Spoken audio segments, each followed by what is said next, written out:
Hello everyone, and today we are at the Lloyd Vehicle Consulting Social, and I'm very pleased to be here with Mr. Joseph Lloyd. You may have already seen Joseph's channel, which is Lloyd's Vehicle Consulting, and I understand you're an independent vehicle consultant.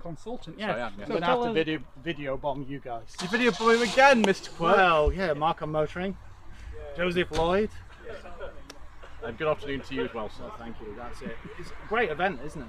It is, it's fantastic. Yeah, and I'm very impressed with the amount of cars that have come. You've got some rare items. It's amazing how many vehicles are here. Yeah, I know. Yeah. So, what are you discussing, guys? I'd like to join you. Well, you're just going to ask me what I actually do for a living. Yes, tell our viewers, Mr. Lloyd, what does the independent vehicle consultant do? An independent vehicle consultant essentially sources cars for private clients. The clients I work with are quite varied. A lot of them don't have a car at present, or their car is blown up or something like that. It's quite seldom actually, for some reason, that they actually own the car they want to sort of replace, unless it's an urgent replacement. So for example, I've got a client who needs a car quite soon because they have a very old Renault Scenic that needs replacing. Yeah, that's the sort of thing I do. And normally the cars I source are quite modest. They're a sort of modest budget, up to about £7,500, and they're not generally the most sort of dynamic things. But most people, when they want a car, who aren't really into cars, It's a that's minefield, just what isn't they want. Yeah, the thing is, I was talking about some of it the other day. I've sourced really bad, no, not sourced, I didn't actually buy them. I've tested really bad cars from private clients. I've tested really dodgy cars from dealerships. Equally, I've found fantastic cars from the dealership and brilliant bargains from private sellers that are in fantastic condition. There's really not necessarily a pattern towards that, and my job is to advise the type of car, stick within a budget, look at the sort of location that the car is in, and make sure we don't go too far, and just keep my cost for the client down, but also offer the good advice, check the car over, and also select the model that I know will not be troublesome or anything like that. And I've seen some great cars and some terrible cars in my job. And yeah, obviously the channel started as a way to advertise what I do, but actually these days it doesn't really do that. It functions as a kind of enthusiast. You've evolved, haven't you? Yeah, enthusiast stroke kind of sort of brand new car channel. I don't know how to describe it. It's a very EVs, hybrid. Yeah, I do everything from kind of £100 Rover 214s all the way up to brand new plug-in hybrid electric cars, all in between. And for some reason, the cars that are brand new often get the same number of views as the really older stuff, the cheaper stuff. And I'm very unique in that respect. There's not many other channels that actually do that. Ian Seabrook, for example, he tends to focus the older ones. Matt from Furious Driver, he wants to feature newer cars, but they don't tend to get much traction on. Whereas I kind of fall somewhere in the middle of those two. We're on the opposite. And you feature the new cars, but if you feature the older ones, people don't watch them for some reason. Yeah. Yeah. Breaking into those markets is not particularly easy, as we know the YouTube algorithm is The interesting thing. yeah, unpredictable. Yeah, it can be. Okay, so I'll put you on the spot here then. Yeah. Top between £5,000 and £10,000. Yeah. Your top 3 picks, if you, in general, as a brand, as a model. Oh yeah. Straight away, I do source a lot of Kias and Hyundais. They are amongst the most reliable cars for the money. They're not infallible. They really aren't. But if you're looking between £5,000 and £10,000, you can find a lot of Kias and Hyundais with still under warranty. As well, if you're looking at something that's a smaller car, then maybe look at something like an MG3 but there's lots of other makes as well that are good. And I've sourced Vauxhalls, Fords, Subaru. I've done all kind of stuff. But if someone's looking for just a bulk standard car between that sort of money, I will sort of push them towards those because they have one of the highest client satisfaction rates that I know. But obviously I source others as well. It's just, because I'm independent, I don't get paid by any manufacturers. The press cars that I have, I ask them. They don't just say, we're going to pay you money. Well, as we know, they're not easy to source. No, manufacturers aren't like that. They don't normally come up to you and say, we're going to give you loads of money from our stuff. That's a complete myth. Yeah, it's Getting a car myth. is not particularly easy. You've got to actually have a channel base, haven't you? But the one thing you have to be aware of, obviously, if somebody does give you a brand new car with 200 miles on the clock for a week, and wants you to say something nice about it, if you say something stupid about it, which is untrue and sort of inflammatory, then you might not get another one. Exactly. But that's just normal, isn't it? It is. I mean, if someone, just a general person, gave me their car, and I didn't ask them if I could be really honest about it. I have had this problem before, and then they didn't like what I said. They're not gonna want to use my services or watch my channel again, are they? No. Whereas if I asked some cars, with City Road, for example, I was given full permission to say what I wanted about it, and they are genuinely terrible cars. That is the worst car I've ever driven in my life. But they have such a following. Heard it straight from Mr. Lloyd's mouth. And the owner knew it. The owner knew it. It was terrible. He hasn't got it anymore now. Whereas I remember Mr. Richardson Furious Driving. He actually filmed the same car, on a different part of the day, and he actually said to me, "Do you know what? I kind of shouldn't have been as kind about it. It really was terrible." I think he said that in one of his live sessions or something like that, or maybe one of the this was a mailbag type thing. If you do that, you have to be absolutely sure that the owner of the car is not going to get annoyed. Yeah. So I do pick sometimes cars to review in that way, because if I know it's a terrible car and the owner thinks it's great, we might have a problem. Yeah. So it's also pride and joy, isn't it? Yeah, I know. Some people think that their cars are great, where I don't particularly agree, and so that's going to be just a decision in what you say. And so I want to be free to be not overly critical for no reason, but also want to be sort of transparent in what I say. I mean, if there's no problem with it, I won't say anything, but if there are problems, I will say, particularly if Well, that's because you're honest and you offer a service. I know, and you've got to be transparent. I know. Yeah, that's why you get so many clients. Yeah, I do. I'm getting and it's more. increasing all the time. Yeah, I've got one coming quite soon. Last one I did was, I think, a job with the last was a week ago. I think. Yeah, a week ago I did it. That was a high-end die, funnily enough. Yeah. But yeah, I mean, I drove different types of car. We did 3 different types of car actually on that day, and that just happened to be the best one. And it's not just older cars that you review. I know that you're quite fond of the current range of MGs now. Yeah. For some people who are maybe looking at considering a used car, yeah. The budget might extend to a brand new or nearly new MG. Yeah, yeah. The MG3 at the moment, I mean, the model is coming to the end of its life. It's going to be discontinued quite soon. I think they got rid of the base model, which nobody was buying anyway. It didn't even have air conditioning or central locking, so who's going to buy that? That car right now this is about 12,500. It's slightly less, I think. And actually, you can pick them up. I think even like pre-regis for about 10. It just happens at the end of its life, and with a 7-year warranty, that might be the kind of thing somebody wants. I mean, they're not the most sophisticated of cars. That's fantastic. They're a real driver's car. The thing is, I drove a pre-facelift one quite recently on the channel. That there's a review of it, and we owned one for a number of years ourselves, a really old one, like a sort of first year production 2014. And you still miss it? I drove this 2018 pre-facelift. I was like, oh my gosh, I really liked it. And they have a few problems. There are problems with those cars. The biggest thing happened to us is the fuel pump failed in it at 48,000 miles and 4 years old, which is pretty bad.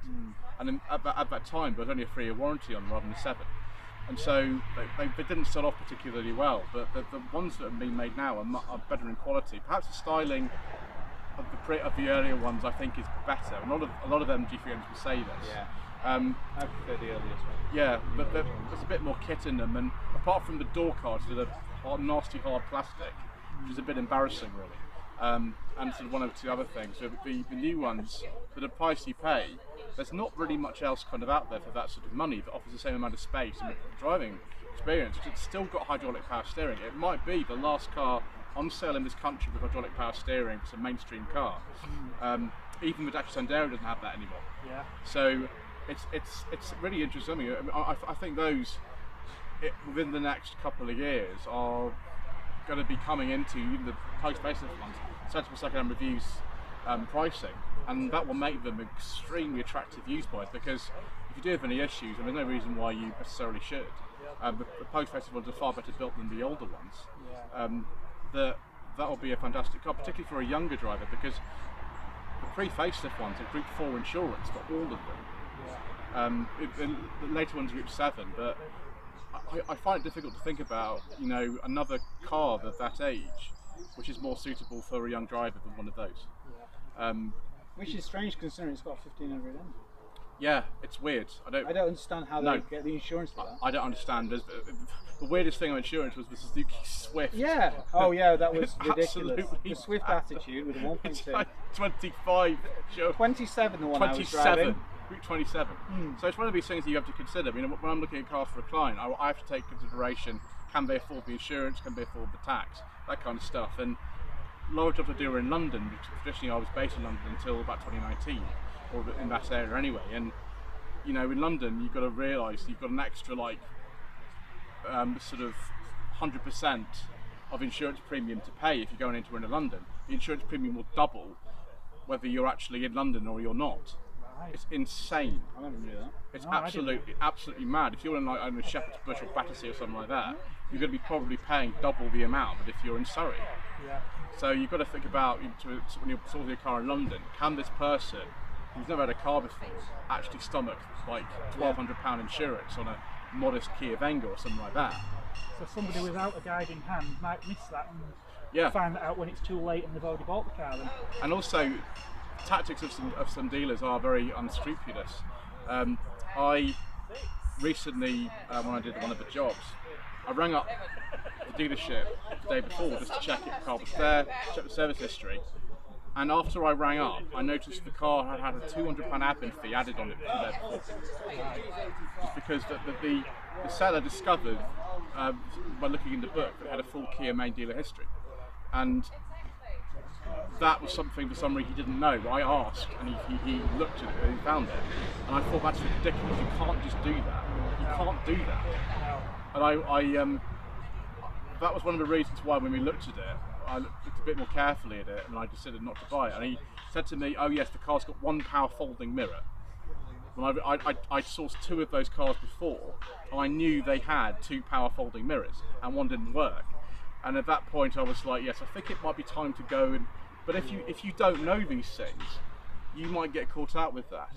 And that's just really my job, not necessarily to get like the most money off, because a lot of dealers at the moment, prices are up by about 10% due to shortages, and so they're not willing to discount so much. But just to sort of actually check the thing over carefully, and just be there to be a sounding board for the client, to make sure that they actually know what they're looking at, and to sort of say, you're about to spend quite a lot of money, but more money than you'll ever spend on anything other than a house. Yeah. So you want to make sure it's the right thing for you. Is this going to be something you want to go ahead with, or is it not? And there should be more legislation, shouldn't there? There is some, but you'd be surprised, like, with these dodgy dealings, and like saying, oh yeah, it's got one power mirror, and sticking on a £200 admin fee because they haven't checked their own paperwork properly. But to be honest, I've got to find a dealer who wants to sell a car these days.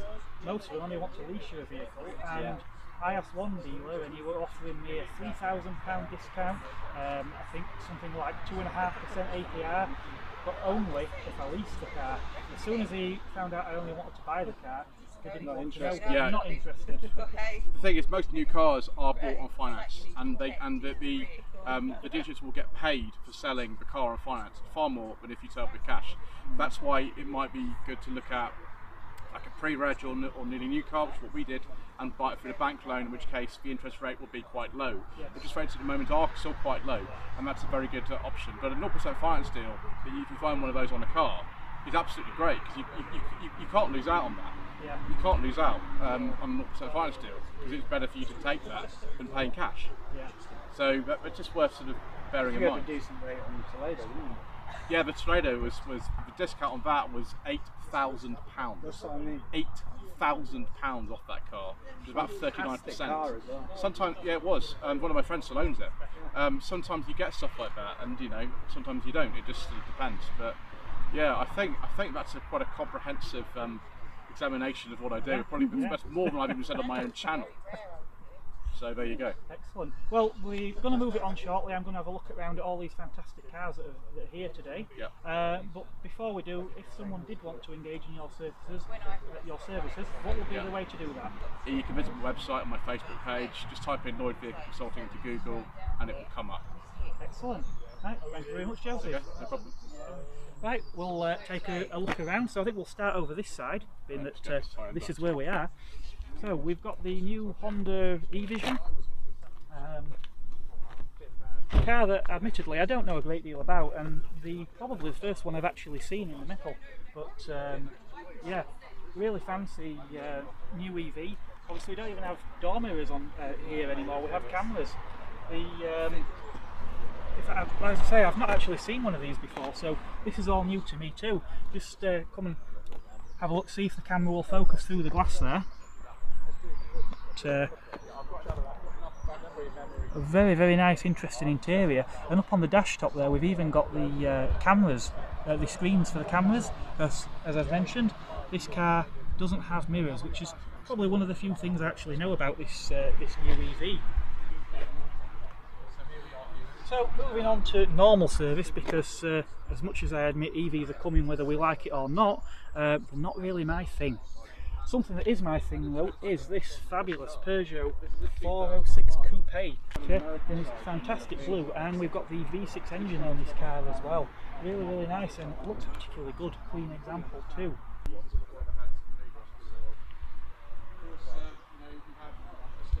So as with any coupe, any higher end coupe, frameless doors, and this car looks fabulous inside. We've got this lovely leather interior in here as well, and all mod cons, climate control in there too.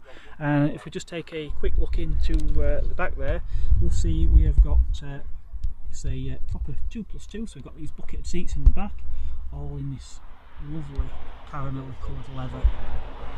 I like this very, very much. One styling feature of these coupes as well, with these sort of buttresses at the back. And I honestly can't remember the last time I saw a 406 coupe. This lovely Rover 75 here, a car again I like very, very much. I'm not sure exactly which specification this one is. Let's let me see. It's a 2.5 litre, so it'll be one of the V6. I believe probably the KV6. And again, it's got a leather interior in this car. Looks like quite a good spec one. We've got the coloured sills on these. Now I know the very early cars had black sills on them.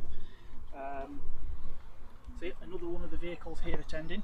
One of the real sort of showstoppers here though is this Mark II Ford Granada. This particular model being the estate version as well. I believe the top probably didn't come from the factory. Just make sure I don't get hit on the head with that. I'm guessing the struts are probably gone. But the boot in this car is absolutely enormous, and if you want even more space, fold those seats down, and I reckon that's a capacity that would probably rival most vans. Take a walk around the front here. This is obviously a gear trim as well, so we've got this sea of brown velour and this dash with auxiliary gauges in the middle of there. So the height of 1980s sophistication, I like that very, very much. And under the bonnet we've got this fantastic V6 engine. And the owner of this vehicle is actually here, actually has a channel as well. This is my Granada estate, it's a Mark II. I've owned it many years, and pretty much since Moby Dick was a sardine, as everybody says. It's an original car, it's not been restored. It's a manual car, and I love it to bits. And it's just completed 150 miles this morning with no hassle. And it's nice to get it out for everyone to see it. Excellent. So this is a V6 as well, and I don't really know much about Fords. I know some of the Cologne V6. Yeah, and this some, is. was it the S6? Yeah, the S6 was the older one, which came in 3 litre form. It was in the Mark 1 Granadas and the Capris. And the later one, which is called the Cologne, which is obviously built in Cologne in Germany, it was fitted to this and some Capris and a few Sierras as well. So is this the fuel injected version? No, it's This is carburetted carburetted version. one, Yeah. is it? Excellent, excellent. And obviously it's the gear trim, so it's near Gear X. Gear X trim. Gear X, Yeah. yeah. So what sets apart an X from a normal gear then? X has got cruise control, air conditioning and electric windows in the back. Which for the 1980s is pretty Yeah. impressive. Yeah. Excellent, excellent. Right, thank you very much No indeed. problem. Oh, and sorry, before I forget, your channel is the Rubbish Mechanic. Rubbish Mechanic. Yeah. So yeah, by all means, check that Come channel and have a out. look. Yeah. Thank you. Thank you. We've got this lovely Peugeot 205. We'll come back to a bit later on because I think somebody may actually be doing some filming around this car. Not yet. We've got Mr.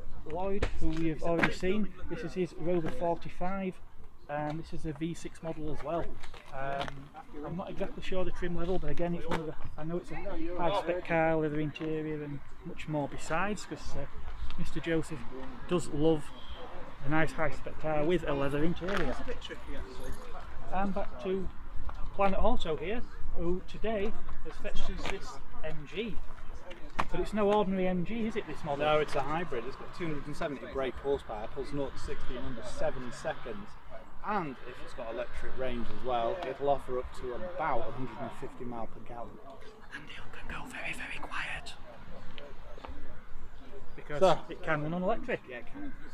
That's the thing about these, isn't it? I mean, as you were mentioning to Joseph before, MG are pioneering in this. They're offering affordable electric and hybrid vehicles to people that necessarily couldn't really afford them, especially where this is about 31 grand. I mean, what you're going to pay for the equivalent VWG. Yeah, yeah. And some of the other vehicles, I know Mr. Lloyd had the MG5. Yeah, the estate. That was a full EV model, weren't it? I can't remember what the list price was on that car, but Yeah. it was very competitive. And They again, were about 25,000, but they're supposed to be about 26 to 27 with the long range, but they've got a bigger battery now. And have you seen our review when we took it up the Rhinos Pass and the Hardknot Pass? Oh, We I'll took have to them check that one yeah, out. deep into the lakes to see what an electric station wagon, I suppose it is, would cope with if you were taking it up, say, 1 in 10 descents and ascents, because you'd assume that when you're using an electric powertrain, you can deplete left, right, and centre. You get it when you recoup, but we're talking seriously steep hills, and it actually did mile for mile. I think EVs, like you say, because they're recouping that energy with braking and things, they do actually do quite well, like you say, around basically towns, stop-start Oh, yeah. traffic. Where EVs really do struggle is where internal combustion engines tend to favour, which is Yes. continuous driving, Yeah. whereas an EV with continuous, especially higher speed, is the expel a lot of energy, but unfortunately they don't recoup any back. Yeah. But Well, again, this is why mild hybrids work, though, isn't it? Because that, where a turbo would have kicked in or whatever, it gives that extra boost to get you up a steeper hill. yeah. And I think with this craze we have these days of people wanting SUVs, Yeah. obviously, especially when they're electric, you've got a lot of weight with the batteries. Heavy vehicles and poor aerodynamics don't exactly make for a very efficient vehicle. They don't. So I can see where, as I say, smaller cars, electric, fantastic, but anyone who's doing excessive mileage on a regular basis, or who is driving basically a 3-ton brick around, maybe the hybrid may well be the way to go. Yeah, plus, if you've got any type of range anxiety as well, I mean, you've always got a petrol engine under your foot if you do run out of range. Yeah.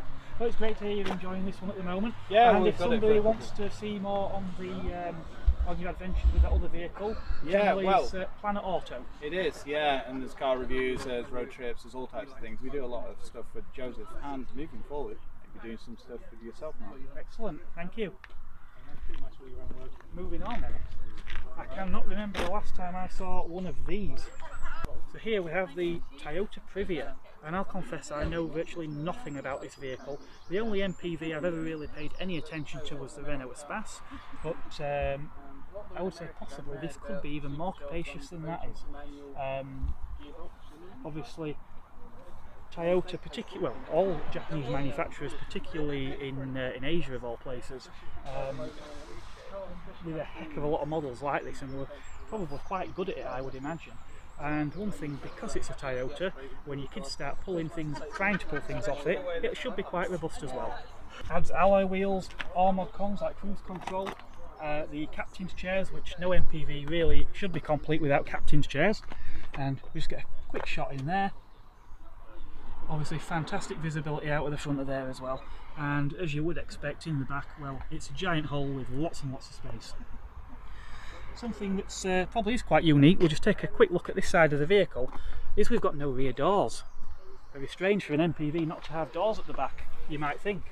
But if we take a look around the other side, we actually have a door, and not just any door, a sliding door. So when you're in a tight space like we are here, and you don't want your kids bashing into the car next to you, which would never be a good idea, these doors simply slide open and then you can climb on in. This particular model, now I don't know if this is the same on all of them, but we've got 2 seats here, and it appears we have a lap belt in the middle of there. This could be a 6-seater or even a 3-seat bench at the back, which is a rather unique way of doing things. Obviously most MPVs would use a 2-3-2 seating arrangement. So we have a Honda Accord, probably one of the more modern vehicles here. Again, I don't know much about this apart from it's a large estate car, certainly more modern than anything I tend to look at these days. But we do have a rather nice beige leather interior, and as we are at the Lloyd Vehicle Consulting Social, I know that Mr. Lloyd really likes a beige leather interior, and that really does look like quite a nice place to be. Now, I always used to get confused with the MGs. I always used to refer to it as that one that's based on a Rover 75, and in this case a Rover 75 estate.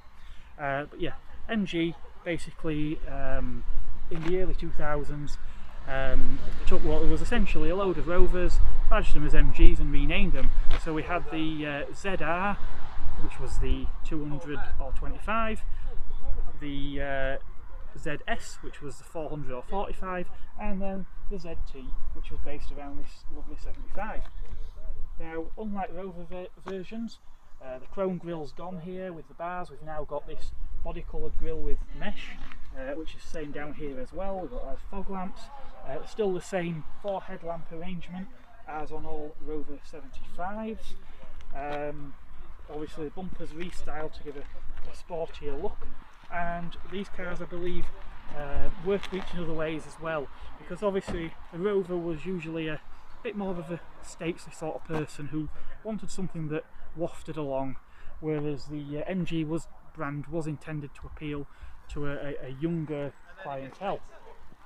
But again, we've retained a lot of the styling, so we've got this high swage line here, and these sort of very curvy mirrors still holding this retro look that the car was designed around, because when the 75s first broke cover under BMW ownership, the retro was very much an in thing, and I think Rover actually did a really good job with these, or BMW as it was at the time, and it really did sort of hark back to that sort of era, like the P5, which I like very much.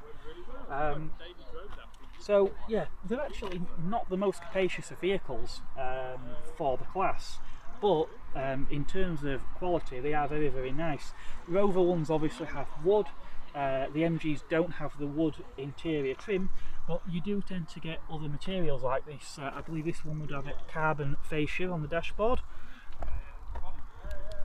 and obviously we've got the white dials and those very supportive looking seats in there too.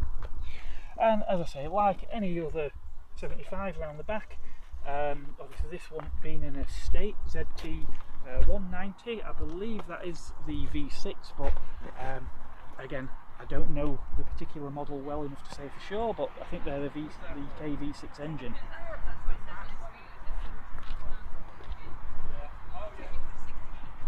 And of course I'm here with my own vehicle, which you've obviously seen on the channel previously, which so far is going well. We've made it about 250 miles here, used around a half a tank, so all been well. Later on when I fill up I'm going to see how much it's used, see how many miles we've done and try and get a rough MPG figure from that.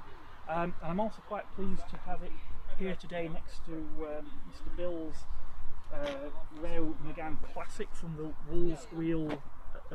Wolves Wheels channel, and I'm actually going to have a video coming along of that vehicle soon as well. I'm going to try and cover quickly here because I didn't really get a chance to come back and have a proper look at this 205, but it's a around what, 1994-95 I believe, but it's only done about 30-odd thousand miles. It's a special edition 205, 1100cc engine I believe, and yeah, actually really nice car. It's the camera probably doesn't do justice how clean an example this car really is.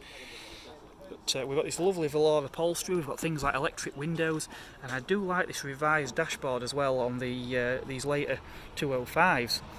This one is obviously a 5-door example, so and it has the revised front indicators and the tail lights as well, and the back end that doesn't have the plinth on. But yeah, as I say, I really can't get over how clean an example this car really is. I'm not going to go out back because there's a crowd of people around there at the moment looking at the vehicle, but yeah, one I definitely didn't want to miss out. Another interesting car here today is this Mazda. Looks like an MX-5. It's actually a Unos, one of the imported ones. Again, just rushing around here now before we start to wind things down. Again, another car I very much like. So we do have a few other vehicles here as well. We've got this Hyundai that's someone's coming today as well. I've not actually had a good look around this car yet, but that's a good thing with these type of events, these socials. Everyone's coming something a bit different, and nobody's judging, nobody's turning their nose up at anything.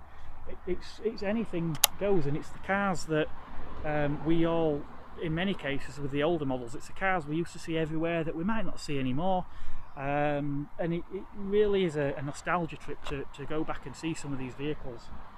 So that's all for me from here now, and hopefully we'll be coming back to you with some more videos very soon.